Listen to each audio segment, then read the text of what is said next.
Welcome to the deep dive. You know that feeling, that specific Mhm. frustration of searching forever for that one perfect plant, the one that's subtle, elegant, Mhm. and then you find it, and for a second you realize it looks a little too much like one of the worst weeds you can possibly imagine. That exact moment of, let's call it botanical panic, is what we're diving into today. Right. We're looking at a gardener's personal notes to sort out a really high stakes confusion between two types of grass. Our mission here is to turn that confusion into some solid, actionable knowledge for you. And the source is great for this because it's so personal. It's titled Notes on Gardening, Part 725, The Ornamental Beauty of Fountain Grass. Published very recently. Yeah, and it follows a gardener, Ang, who finally found this one specific ornamental grass she'd been looking for. And what makes these notes so useful is that Aang writes down the exact mistake that, so many people could make. The core confusion, and we should probably clear this up right away, is this initial idea that fountain grass, which is Cenchrus setaceus, might be in the same genus as speargrass, Imperata cylindrica. And that's not just a small technical error, is it? I mean, that has huge practical consequences. Oh, absolutely. You're talking about mistaking a prized garden feature for what is basically an ecological disaster. So let's start there. How different are we talking?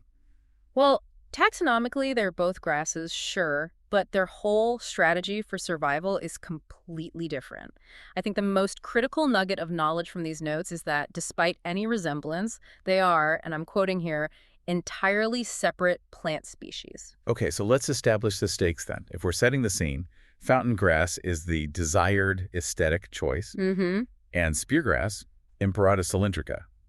That's the villain of the story. It really is. The source calls it one of the world's most problematic invasive weeds. Right. That isn't just local hyperbole. We're talking a global agricultural problem. I earned that reputation. It certainly has, purely through biological dominance. When I hear invasive weed, I just think something that grows fast. But the notes seem to suggest it's more than just speed with speargrass. It is. The source mentions its rapid and dense growth, but that phrase hides a, well, frankly terrifying biological reality. Jason? It's what's happening underground. Yeah. The root system. Imperata cylindrica spreads with these sharp, aggressive horizontal stems. They're called rhizomes. Ah, the rhizomes. So it's not just what you see on the surface. Not at all. These rhizomes create this incredibly dense mat just beneath the soil, and it makes it physically impossible for any other roots, native plants, your crops, whatever, to get a foothold. Wow. They're tough, they go deep, and they store a ton of energy.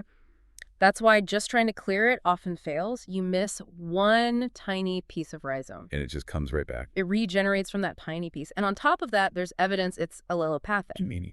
It releases toxins, specific chemicals into the soil to actively stop other plants from growing around it. So it's not just out competing them for space, Right. it's actively poisoning the neighborhood. So it's a bully. It's a biological bully with a serious tool set. That's a perfect way to put it. Okay, that paints a really clear picture of why this plant is so feared. Hmm. Now let's pivot. Let's talk about the hero plant, the one the gardener was actually looking for. Fountain grass, Cenchrus setaceus. Right. And the contrast, well, it couldn't be sharper. The source identifies it as a common, often used ornamental grass in landscaping. This is a plant that's all about control, not chaos. So what was it about this grass that made the author, Ang, want it so badly? What were the aesthetic details? Aang was really taken by the subtle, orangish flower spikes. And notice that word subtle. It's not about overwhelming you with color. It's about adding texture and accent. It's a plant of nuance. And that ties into its overall shape, I assume. If speargrass is dangerous because of those spreading rhizomes, how does fountain grass grow? Its structure is everything. Aang points to its narrow green foliage, and this is the key phrase, a classic clumping growth habit. Clumping is the magic word here. Clumping grasses have these fibrous root systems that don't spread. They grow up and out from a central crown. They stay put, neatly. So no rogue, aggressive rhizomes. None. So the very thing that makes Imperata cylindrica so dangerous is completely absent in the desirable Cenchrus setaceus. The whole difference is right there in the root structure. One is designed to conquer territory, and the other is designed to provide, a stable, contained feature. Precisely. And that structure, as the notes point out, is what brings the whole landscape to life. I love that the gardener connects the plant's beauty directly to the environment. It's not just a static object. The notes say it adds drama and movement to the landscape, especially in a windy tropical climate.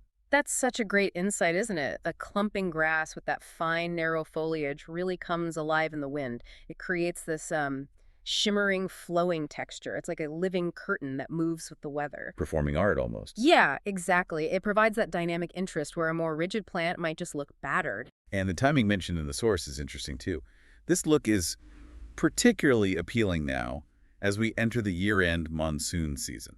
Which suggests it's resilient. While other plants are getting hammered by rain and wind, this fountain grass is not only holding its shape, it's actually using the weather to put on a show. A high-impact, low-vulnerability plant. Perfectly suited for the climate. Okay, that totally explains the gardener's determination.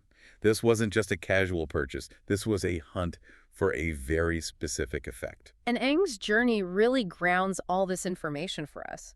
The notes say she had been searching for this particular plant for some time. So she knew its value. She had a plan for it. Exactly, and the search wasn't easy. I think this part is really relatable for any gardener. She mentions attempting and failing to grow it from seed. Ah, yes, the classic gardening struggle. And you have to wonder why. Why would a dedicated gardener fail with seeds? Well, Cenchrus setaceus seeds can be tricky. They often have low viability, or they need very specific conditions to germinate. A certain temperature range, specific moisture, maybe even a cold period, which would be hard to pull off in a tropical climate. So it wasn't a lack of skill necessarily. It's just that growing from seed is not the best way to go for this particular plant. It seems that way. The source sort of implicitly tells us that the better route is to find an established plant. It's a practical shortcut. Which leads us to the happy ending of the search. It sounds like a bit of a treasure hunt. It does. It was an accidental discovery on a field trip to a new plant nursery. She finds what she calls an abandoned pot of fountain grass. I love that. The one thing she's been searching for is just sitting there, overlooked. Right. Probably seen as just some generic green thing by the nursery staff, but the discerning gardener saw its potential. Its wind-dancing potential. And her reaction says it all. She immediately purchased the pot for later cultivation and care. That urgency, it really tells you how hard the search was and the relief of finally getting the right plant. And making sure it wasn't the dangerous lookalike. Absolutely. Okay, so she's got the plant. What do the notes say about actually taking care of it? For anyone listening who might want to add this kind of drama to their garden. The good news is it's defined by ease. The notes highlight minimal maintenance and proper care. It's not a fussy plant, which fits with its resilience in the monsoon season. Minimal maintenance is always a plus. But there was one specific instruction about where to plant it. Yes, and this is critical. The notes say it thrives best in a large container. Okay, for a clumping grass, why a container? Is that just for looks? No, it's functional, very functional. Even though Cenchrus setaceus is a clumper and not a spreader like speargrass, it can still get pretty vigorous. I see. So a large container does two things. First, it gives that fibrous root ball plenty of room to grow, which maximizes the size and the visual impact of the clump. And Second, and this is probably more important, it provides environmental control. control over its boundaries, even if it's not aggressive. Exactly. Even some desirable clumping grasses can reseed themselves or slowly expand beyond where you want them. Keeping it in a large pot lets you get all of that aesthetic drama, the movement, the spikes, the foliage, while making absolutely sure it stays put.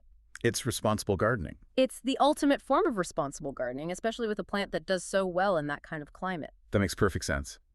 So we've gone from this moment of confusion, this misidentification, and really opened up the huge botanical gap between these two grasses. The main takeaway is all about structure.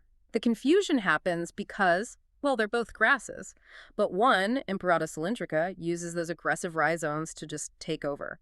The other, Cenchrus setaceus, is defined by its contained clumping habit and that delicate seasonal beauty. So knowing the difference between clumping and spreading, that's really the key. That's the key to safe and successful gardening in this case. This has been incredibly useful, connecting that personal story to some really essential botanical knowledge. We know fountain grass is low maintenance, it's tough, and it's perfect for creating that drama in a wet, windy place. And that actually brings us to the final thought I'd like you to walk away with today. Okay. So we've established that this desirable fountain grass is easy to grow. It thrives with minimal maintenance in this tropical setting. This raises a really important question. Even though it's a clumping ornamental and not the dreaded speargrass, How closely should we watch any plant that's this easy to grow, this resilient? The line between a perfect low-maintenance ornamental and a potential future invasive can be very, very thin. It forces you to think about the long-term impact of even our most successful and beloved garden plants.